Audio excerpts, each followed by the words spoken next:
Welcome to Let Me Fix This. Enjoy the video. In this video, I will explain how to make a delicious milkshake using your juicer. First, let's get organized. You'll need about 1 cup of milk, 2 to 3 scoops of your favorite ice cream, and any flavorings like fruit or chocolate syrup. Make sure your juicer is sparkling clean and ready to go. If you're adding fresh fruit, wash and chop it into small, manageable pieces for easy juicing. This preparation ensures a smooth and enjoyable process.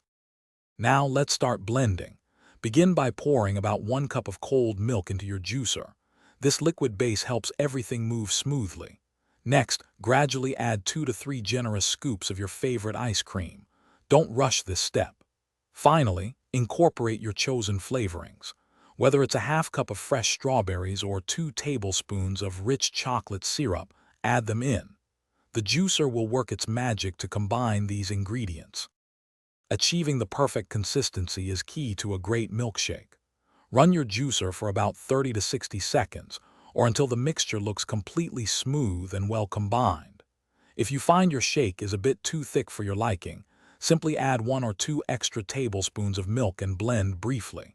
Conversely, if you prefer an even richer, thicker texture, just add another small scoop of ice cream and give it another quick blend. Adjust to your preference. Congratulations, your homemade juicer milkshake is ready. Carefully pour your delicious creation into a tall, chilled serving glass. For an extra special touch, consider adding some optional garnishes. A swirl of whipped cream, a sprinkle of colorful toppings, or even a fresh cherry can elevate your milkshake experience. Remember, milkshakes are best enjoyed immediately, so grab a straw and savor every refreshing sip. Enjoy your perfectly blended treat.